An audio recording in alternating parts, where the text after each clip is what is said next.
Hey, howdy, y'all. Mr. Tope TO here with the review for Apple TV's Foundations Season 1, Episode 8, entitled The Missing Piece. Uh, I had a whole lot of fun with this episode because I got to see a lot of things come to a boil, and I'm here for pretty much all of it. Uh, we start off with Salvor and the Invictus dealing with the Anacreons. Salvor is that character that has just got zero quit in her. She is going to keep worming her way into your mind. She's going to keep pushing the envelope. She's just going to keep trying, keep trying. She starts with Farah. She moves on. I believe his name is Rowan, the number two. She keeps working on the encyclopedists. Well, as long as she can, because we lose one of them almost immediately as they come across the bridge. But still, it is. She is constantly pushing. She's trying. She's trying the ship. She's trying any and everything she can to make sure that the Foundation survives. And I'm here for her. She is trying exceedingly hard, and I love it. It's not even. It's not even like she's desperate. She's just trying anything that she can while she can. I love all of that. I mean, okay. She walks into a bridge, says, "Hey, how do we get this to terminus? You got to plug yourself into the ship. Okay, how do we do that?" It would have been at least a 20-minute discussion of how this even works before I even begin to start getting into the, oh yeah, I'll plug myself into it. But Salvor she's on it from day one. So credit to her, kudos to her. She has been doing an outstanding job. I mean, she's ducking in between bulkheads, trying to get to the bridge so she can unlock it for somebody who's trying to commit genocide. No, she knew that going in, but she's saying, "Hey, as long as this gets me another chance to say something else or do something else that will help the Foundation survive, I gotta go ahead and give it everything that I got." So I'm for her and all of that. And man, I again, Salvor is Leah. You are killing it, and man, thank you for your efforts in these roles because this is awesome. Uh, the whole again, now staying with the Invictus, if you saw previous episodes, I kind of knew Hugo wasn't the guy that missed on his jump. He was aiming at another target altogether. And we see that again is now he's trying to contact his people to who I forget their names. I want to say Thessalonians, but that's a biblical reference. I don't. Thessians. There we go. He tries to contact his people because they hate the Anacreons and don't want them to have the nuclear nuclear launch codes to a planet killer. So uh, but I guess, well, he wasn't there when when they determined that anything bigger than 2 meters was going to be a problem.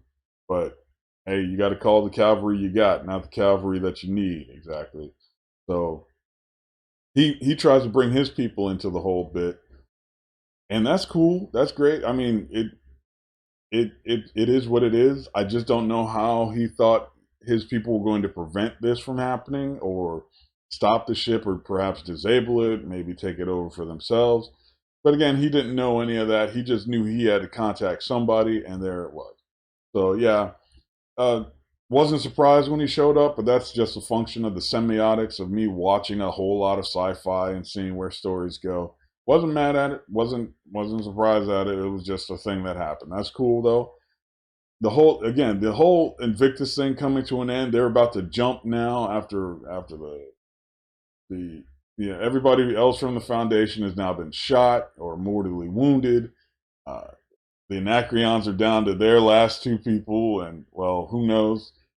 Salva, she's still needling her way in. Maybe she'll be able to talk no jutsu this whole situation, and I'd be here for that too. Uh, but it's 2-to-1 odds, and who knows where this ship is going to go or what effect it's going to have on people as they jump. Um, we see with Gale that you can survive during the jump with your eyes, being fully conscious. So maybe Salvo, as the outlier, has something similar. The same thing that I guess protects her from the null field of the sphere might be useful here as well. Who knows? Um, But yeah, I'm primed to see what happens next week in season. I'm sorry, in episode 9. Uh, I'm really all about everything that's going on the Invictus.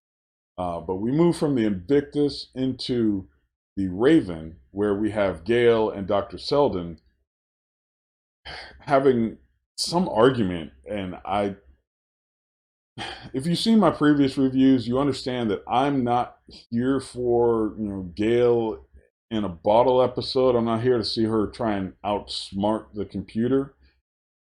But I'm having a really, really hard time trying to understand her motivations for why she's struggling so hard against the plan for the second foundation. I don't get it. I don't understand it. I liken it to, she just found out she got a duty station that she didn't want. She wanted this other duty station somewhere else. I get it. I understand it. I've kind of been there. But I was not able to fight that hard because I had a job to do. And this is where they wanted me to do it. So if I was that mad, I shouldn't have joined up in the first place, which is an option she had.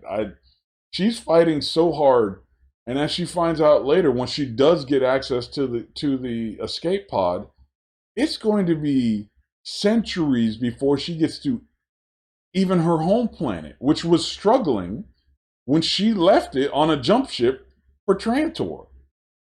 How does she think that that situation has gotten better in the century it's going to take to get there? Who's she going to know once she gets there? How is she going to be able to help? Why is this even important to her? There's not going to be anybody that she knows. There's not going to be anybody she's going to be able to convince to change the situation, if there's even a situation to change. This She was already predicting an ecological disaster on her planet. Does she want to be there firsthand? Has it already happened? Will it happen somewhere along the transit in the century plus that it's going to take to get there? And she wanted to be on Terminus, but Terminus is, I guess you tack on what, another 100 years or so to that trip. So I'm struggling to understand who or what she's fighting for. I mean, the only thing I can kind of relate with her is she lost her boyfriend and she's mad at the guy who she blamed for that. Again, it's not that the scenes are poorly acted. It's not that the it's not anything technically wrong with the scene other than the motivations here I'm not understanding. She's right there, ready to build the foundation. She discovers that she has, premonition. She has some kind of predictive power, and she understands the map. What is she fighting so hard for? I don't know. I just don't know. I mean, it's already been 34 years since she took off. Who would she be able to know, even if she had a jump ship today and was able to jump to her home planet or to Terminus or wherever she wanted to go? Who would she know? What would she be able to do? She'd be able to pull out math and basically predicting when trouble is happening. That's great, but that's what Harry wants her to do in the first place. He wants, like, no, set up the second foundation. You weren't supposed to be here. The fact that you are here means that you're something I didn't account for. The foundation needs that. And he's explaining that, but she's fighting him on that. And again, it's not anything technically wrong. The acting is well done. I'm just not a big fan of this storyline. Now, I am a fan when I get to see, any of the Harrises on the screen at any time in anything, because Jared Harris stood up from a seated position, put his hands behind his back like he was standing at parade rest, and owned the room. He just owned it. Granted, the actress he was acting against is somewhat shorter, and that helps a bit. But he has that air of command. He has that I'm in charge. Okay, I'll let you run your little race, but I'm still in charge. He's like, I could just program this thing to go where I want it to, right? I'm listening to you because yes, I technically need you, but I have allies where we're going. that may be only a temporary thing. It's just that you have this thing that I couldn't account for, and I'm trying to turn it to an advantage. And you're fighting me. That's fine, but I'm still in charge. Maybe it's the costuming, maybe it's just the beard and everything that is Mr. Harris. Uh, Again, I didn't get my Beltalowda out of him, but I don't think I will, so I'm not going to continue to hold it against him. I'm just going to keep marking it in each of these reviews.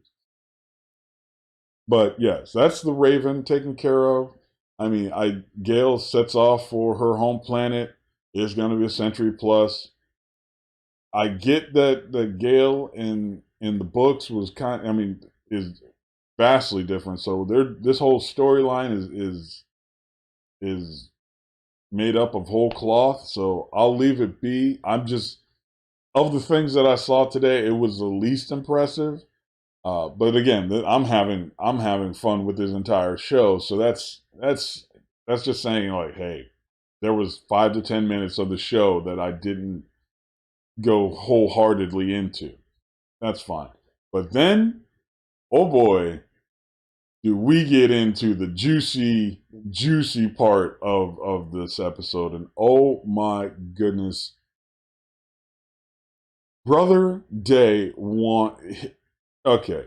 Brother Day is out here just straight killing it. This is the man who's okay. You get me walking 100 plus kilometers in the desert, no water, no rest, nothing. And at the end of the day, you start asking me questions like, hey, what did you find out there? What did you see out there? There's basically only one answer I'm going to give, and it's this. What about you guys? We ain't found shit. This man said, no, I'm here and I'm going to make up this grandiose story about the, the birth root flower, and I gleaned information about the birth root flower based off of 3 seconds of a glance into the desk of Dermazel.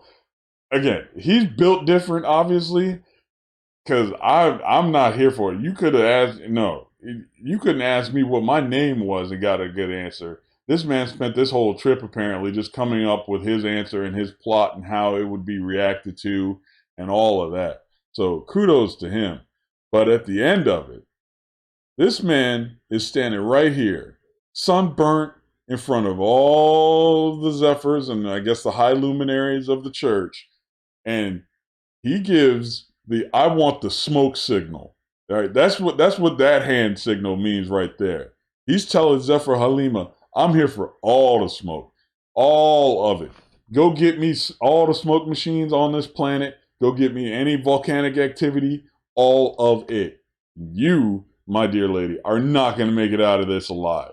And my goodness, he is not here for any of it. That's exactly what that means. Anything else is, yeah, it looks like his regular stance, but no, he's telling her specifically, lady, you came for the king and you missed. So I don't know why she wasn't out there sabotaging his whole trip through the spiral. I don't know why she wasn't out there just, being the devil over his shoulder, like, why don't you quit? Why don't you just stop? We can take you back in. We can treat you. You've made a valiant effort. She should have been doing any of that. The fact that she did none of it and allowed him to make it through, yeah, you're getting all the smoke, lady. Man, and then he's also got some smoke for Dermazel. This is like, I'm standing here sunburnt, no nanobots in me because of you. All right. So here, take back your little prayer bead. It's going to be on like Donkey Kong. And again, I'm here for all of the smoke. For you, for for Zephyr Halima, anybody else that steps to me in this religion, come get me. You know where you can find me. And that's proven out as we get later into this whole scene, because all of this is the Empire scene of the week, by the way. Since we're not getting brother Dawn or brother Dust's episode, this is all Empire all the time, and I was here for every last second of it. And the fact that you have here, the actress is Laura Byrne, and I believe her name is Tania Williams. Uh, man, these two ladies killed their roles because this whole scene was amazing. Laura Byrne is, you could feel the programming conflict within her. She's like, I believe in this, but my programming says this, and I will literally tear you apart if you run. So I'm trying to be nice, and I can't not do it. So yeah, this is the way it's got to be.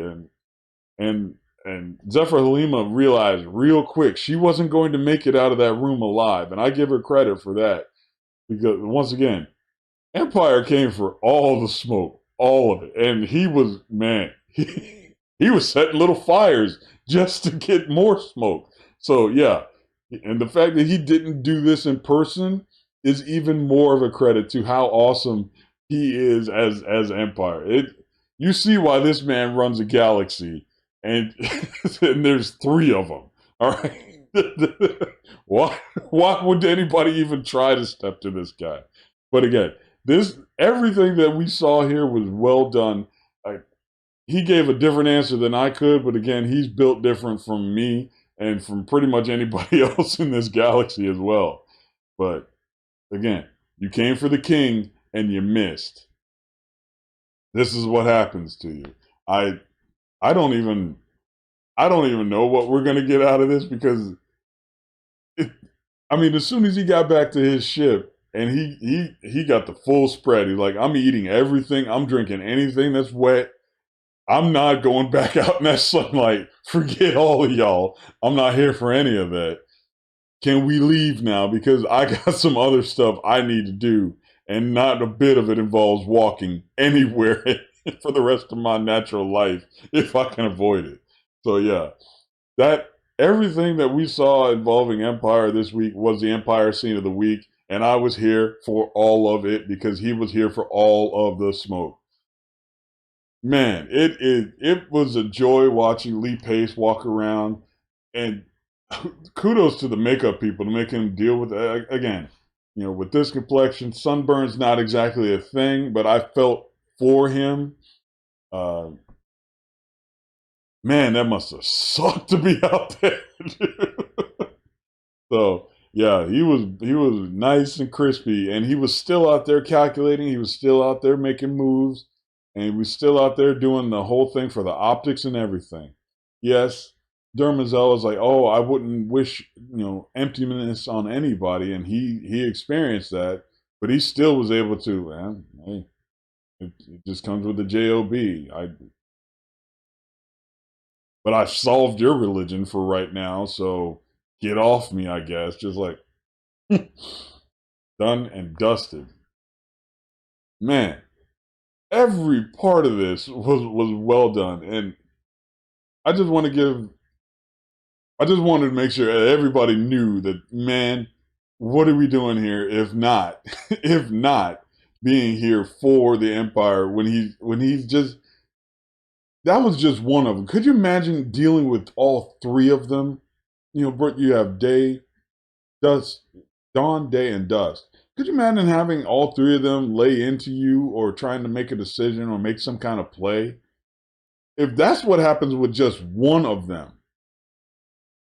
that that's just a more reason why I like the whole way they're dealing with the emperor um, in this scene. Now again, that's whole cloth too. So it proves that this show can come up with some great ideas. Just wish it applied to Gale and Dr. Selden. But that's just my opinion. Okay, I'm gonna go before this review gets too much longer. Um, if you liked it, if you enjoyed the content, please leave a like. Feel free to subscribe and hit the hit the notification bell so you know that whenever I post another video. But yes, forward the foundation. I'm gonna just leave it right there. This show is getting good.